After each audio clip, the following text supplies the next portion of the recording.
So we're talking about what happens when you hear no. Okay. What happens when you put all that effort into that sales presentation for that client? Because let's be real for a second, marketers, all of us, you know, whether it's training programs or our coaching investment or our actually, our mindset, and it has to be this way. You can't be a downer marketer when you're going and pitching people. Um, but we really focus on the yes. You're going to get to the yes. Everybody's going to buy your stuff. It's going to be awesome. They're going to, buy everything you have to sell. Well, we all know that's not the reality. There are times when you're going to hear no. If you don't think so, then you are, very optimistic, or you might possibly be in the wrong business. Particularly those of you who do cold outreach, you hear no an awful lot, and it takes a special person. It takes a special person to be a salesperson, really, because you hear no. They tell you, you have to get used to hearing no an awful lot. A great deal. You'll hear no much more than you'll hear yes, but you live for the yes. And so we'll talk about some of that later, and we focus on the yes when in all of our trainings and all of our stuff and all of our everything, but we don't necessarily focus on the no. And there are some opportunities in the no's, believe it or not. So this is not going to be very long, but I wanted to impart this to you as I was really going through it, and with the hope that I hope it really does help somebody. Maybe it'll help me to get it out there. So the first thing the piece of advice that I have for you when you hear no is to listen. Listen to what they tell you. There are more often than you would think. Not only does a client tell you no, but they have very specific reasons as to why. They don't just many ghost you now. I mean, that's very, very poor form, but it's understandable, And so we have that to overcome, and you don't get the opportunity to say anything or to learn or to do anything. But the ones that do give you the time, take advantage of it. Listen to what they're telling you, because sometimes it may not be no. If you're on a bigger project, and there is a lot of back and forth to some of these bigger projects, there just is. So if you hear no outright and to say, oh, screw it,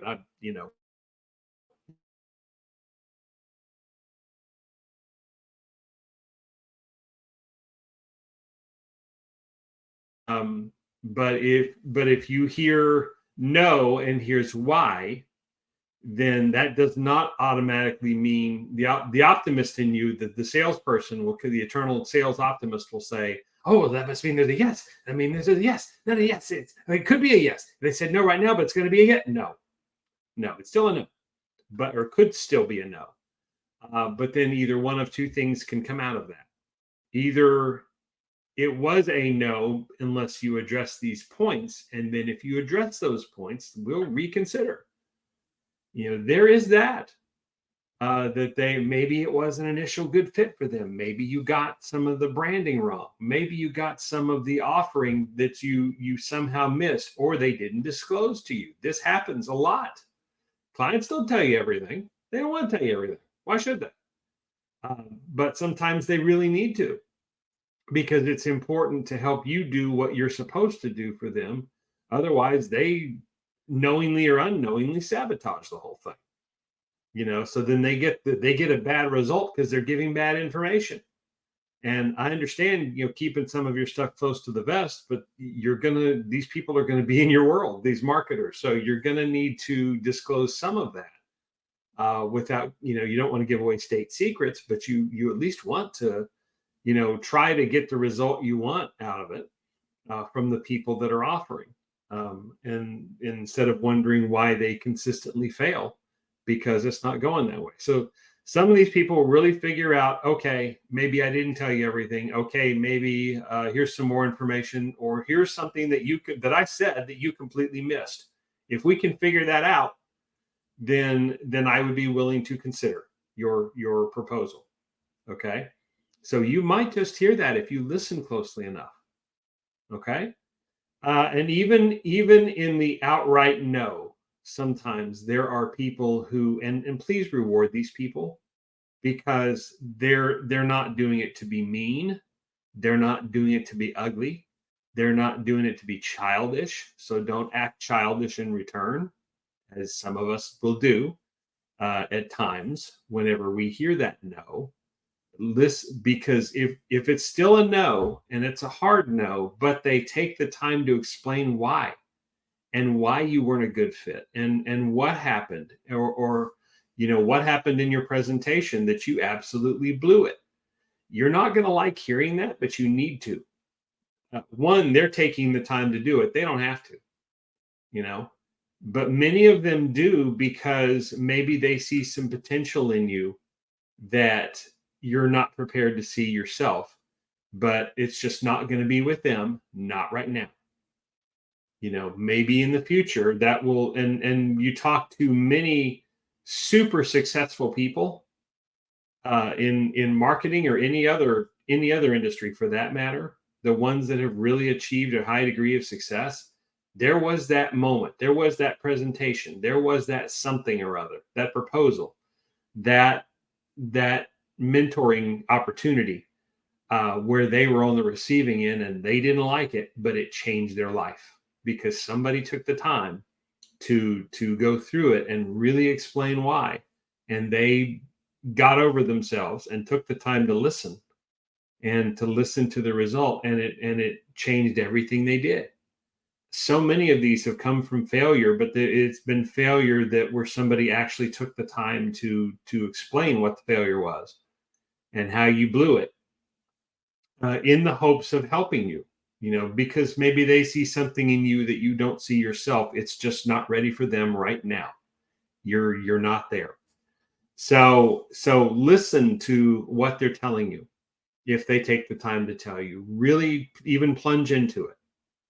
At the very least, you could end up with a great conversation that doesn't change the outcome, but it softens it, makes it a little bit better. You're still hearing no, but you're hearing no with, okay, but do this for the next client, and potential, and you'll succeed out of it. You'll get some success. You'll get a win. And then maybe in a little while time, when you've got it more together, we'll circle back, and maybe you can try again. Reward those people who take that time to mentor you, even by telling you no, or not right now, or that really wasn't what I was looking for. Because and sometimes for them, they won't admit this always. Maybe they will later, if you keep that door open and you keep that relationship open, that maybe they circle back and say, you know what? Yeah, I told you no, but the truth is I didn't know what I wanted either. Okay. So I didn't know where that was. Okay. So that's the first thing, is listen. You'll catch a theme here in just a second for when people tell you no. The second thing is there's an expression in sports about, and you've probably heard it, it's almost cliche, but it bears repeating, because not all of us, we will never admit this, but we don't do it enough. That is, leave it all on the field. Okay. In every situation that you get into. And yeah, there's a mentality that says, if I put too much out there, I'm going to get hurt and it's going to take a piece of me. Guess what? To do this right, to truly be an entrepreneur, to truly be a business person, to truly offer a product or service out there that is open for scrutiny, you're going to have, it's going to take a piece of you. It should take a piece of you. I joke frequently that this is the closest we men will ever get to giving birth, is owning a business, because it will take something. I mean, I'm not the originator of that, but I've adapted it, and it makes sense, because it's true. This will truly take a piece out of you, to do this well, good or bad. It will take a piece out of you, and so you only really have so many of these in your life before you're just done. And far as owning a business and that sort of thing, but you will never realize the full success or failure of it. Especially young people, pay attention. Leave it all on the field. Be confident when you walk out of a presentation that you did it the best you could, that the proposal was the best it could be, and you provided the absolute best customer service, if that client said yes to their success. That if you can walk out with a high degree of confidence, because sometimes, like we said, the problem is the client. Okay, the problem is the prospect.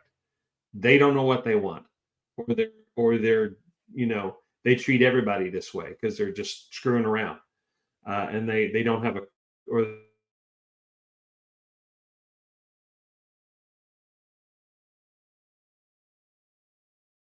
the best you could in whatever interaction situation you are with somebody, and it still fails.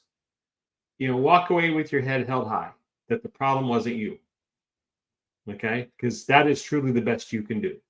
If you can say to yourself at all times during that situation, I'm giving this the absolute best I have, and it's still not working, then it will still suck, but you can walk away with your head held high. You can walk away with, okay, this is that's gonna have to be good enough. That kind of leads me then to the third point here. And so if you gave it all you had and it still didn't, and you've listened to the results, if they gave you any and it still hasn't worked, the third thing you want to do is you want to learn. You want to learn what you can do differently. Learn how you take every opportunity to. Now, that said, as it says on here, there is a caveat to learning that you get a bad result from a presentation. All right, you maybe should not go change your whole system of doing everything. There's an expression called throwing out the baby with the bathwater, right? So you've made these huge wholesale changes based on one no. Don't do that. That's a very natural. I've done it myself. It's a very natural tendency to do things like that. Don't do it. Fight that. I mean, should you now? That said, should you learn from it? Yes, you should. You should make the changes that you should really take a moment. I mean, this is this is not your base lead generation prospecting no, where you get 30 or 40 of them in a day or something to lead to those one or two yeses. Okay, fine. Don't go change your whole system for that. Don't, I mean, yeah, you can learn and adapt your approach maybe, or your script, or change things around just a little bit. But I'm talking about the ones that get deeper in that.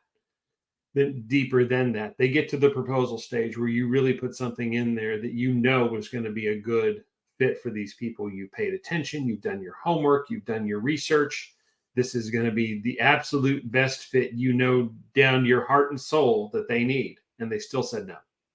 Learn from that. And recognize in learning that the problem may not be you. The problem may be them.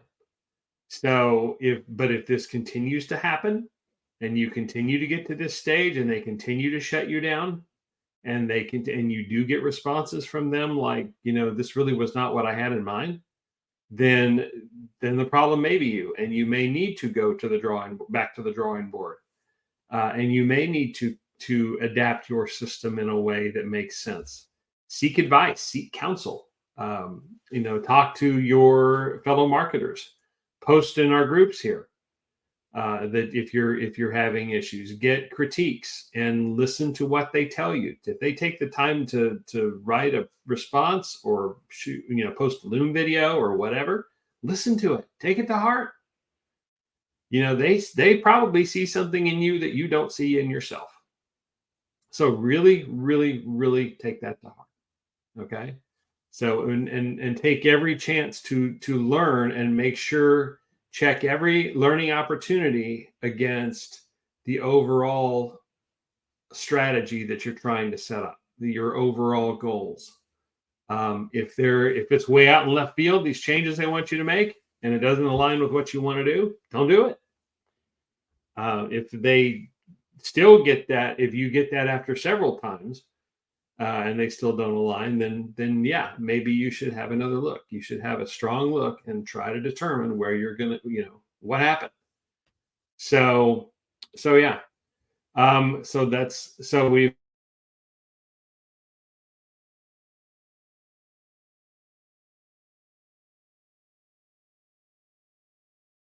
particularly with client interactions. What you do behind the scenes, if you want to crumble or fall apart, try not to, but if you're going to do that, do that then.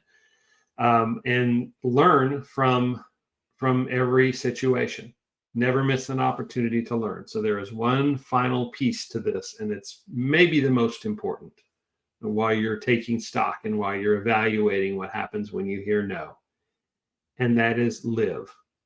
Live to prospect and fight another day. Don't dwell in this any longer than you have to. Don't let this consume and own you because you didn't get the trophy, because somebody else did. This is where the everybody gets a trophy thing really comes home to roost. If you were going to have to fight and you're going to have to compete for the things you want in life, you're going to hear no a lot. It cannot rule you. It cannot overwhelm you. If it does, seek help. Okay. We have Jennifer Maeve in our group is excellent at this, at helping people overcome this. But there are others as well, people that you trust, trusted advisors, help you to get through this, and don't wallow in it. If you wallow in it, a salesperson wallowing in this, and understand that you're more of a salesperson than you realize, even if you think you're not, because everybody who owns a business is a salesperson. They are representing their business at all times and responsible for forwarding it and its success, even if they're not the owner.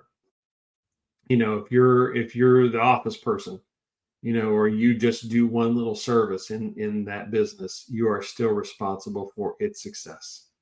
So do not miss that opportunity. And don't wallow in this stuff. You're going to hear no a lot. We all do. You try to find the options and the opportunities where you hear no a whole lot less. Like referrals. That's why yet another in a long series of reasons that I love referrals, because your chances of hearing no are so much less.